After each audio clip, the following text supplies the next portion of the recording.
Hello good morning student, welcome back to e classes. देखिए बच्चों, इस वीडियो में हम पढ़ेंगे आपका हिंदी व्याकरण का फोर्थ लेसन का नाम है उपयोगी शब्द भंडार।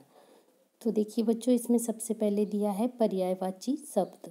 तो आप सभी जानते ही हैं कि पर्यायवाची शब्द क्या है। समान अर्थ वाले शब्द एक दूसरे के पर्यायवाची शब्द कहलाते हैं। सभी पर्यायवाची शब्दों के अर्थ मिलते जुलते होते हैं, किंतु हर स्थिति में एक शब्द के स्थान पर उसके प्रत्येक पर्यायवाची शब्द का प्रयोग नहीं किया जा सकता। जैसे हवा और पवन एक दूसरे के पर्यायवाची है, किंतु सामान्य गति से चलने वाली वायु को हवा कहते हैं और तेज गति से चलने वाली वायु को पवन कहते हैं। देखिए बच्चों, निम्नलिखित स्थितियों में हवा और पवन का उपयोग समान रूप में नहीं हो सकता। रवि को शहर की हवा लग गई है, इस हवा का अर्थ अलग हुआ। और हमारे क्षेत्र में पवन चक्की से विद्युत उत्पादन हो रहा है। तो देखिए बच्चों, पहले वाक्य में हवा के स्थान पर पवन और दूसरे वाक्य में पवन के स्थान पर हवा का उपयोग करना हास्यप्रद होगा। नीचे कुछ शब्द और उनके पर्याय दिए गए हैं, उन्हें पढ़िए और समझिए।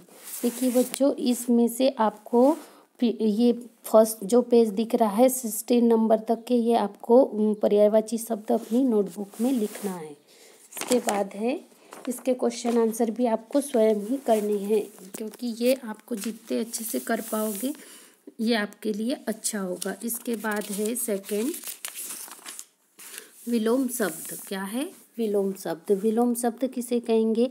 जो शब्द एक दूसरे का विपरीत अर्थ अर्थात उल्टा अर्थ प्रकट करते हैं उन्हें विलोम शब्द कहते हैं। इन शब्दों को विपरार्थक अथवा विरुद्धार्थी शब्द भी कहा जाता है। यानी ये आपको पता है अपोजिट वर्ड। विलोम शब्द के विषय में यह ध्यान रखना आवश्यक है कि तत्सम शब्दों के विलोम तत्सम और तद्भव शब्द के विलोम तद्भव तथा विदेशी शब्दों के विलोम भी आगत शब्द होते हैं। जैसे प्रातःकाल, प्रातःकाल का विलोम क्या होगा? सायंकाल। सुबह का शाम, अंधकार का प्रकाश, अंधेरा का उजाला। यहाँ कुछ शब्द और उनके विलोम दिए गए हैं, इन्हें पढ़िए और याद कीजिए। तो देखिए बच्चों, इस पेज में भी विलोम शब्द का जो पेज दिख रहा है वो भी पेज के आपको लास्ट गुरु तक के, गुरु का क्या होता है? शिष्य और लघु। तो यहाँ तक आपको अपनी नोटबुक में लिखना है। इतने ज़्यादा बुक में बहुत सारे दिए हैं, तो इतने आपको अपनी नोटबुक में नहीं लिखने हैं।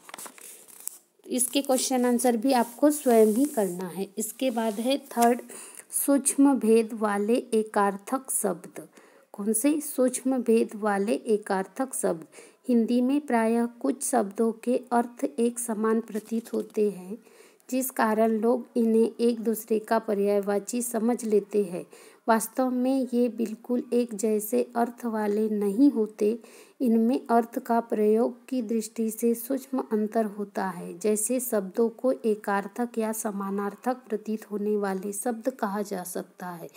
जैसे अस्त्र, अस्त्र का क्या होगा? शस्त्र जैसे। तो देखिए बच्चों, इसका होगा शब्द और अर्थ। अवस्था, जन्म से वर्तमान काल तक का समय मतलब उम्र। और आयु का मतलब होता है पूरा जीवन काल। उसी प्रकार अमूल्य, जिसका मूल्य न आंका जा सके। फिर है बहुमूल्य, बहुत कीमती। अनुरोध, अनुरोध का विनय पूर्वक कुछ बात करना या आग्रह करना। प्रार्थना, अपनों से बड़ों या भगवान से की जाने वाली प्रार्थना। तो देखिए बच्चों, ये वाले भी आपको 1 नंबर से लेकर थर्ड वाला सूक्ष्म भेद वाले एकार्थक शब्द 1 नंबर से लेकर 10 तक के अपनी नोटबुक में लिखने हैं और इसके क्वेश्चन आंसर भी करने हैं। इसके बाद है फोर्थ, समरूप भिन्नार्थ शब्द।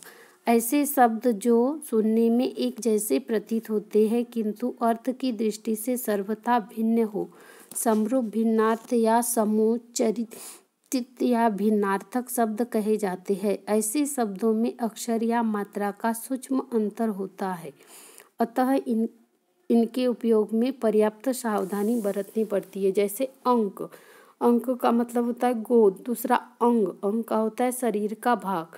इसके बाद है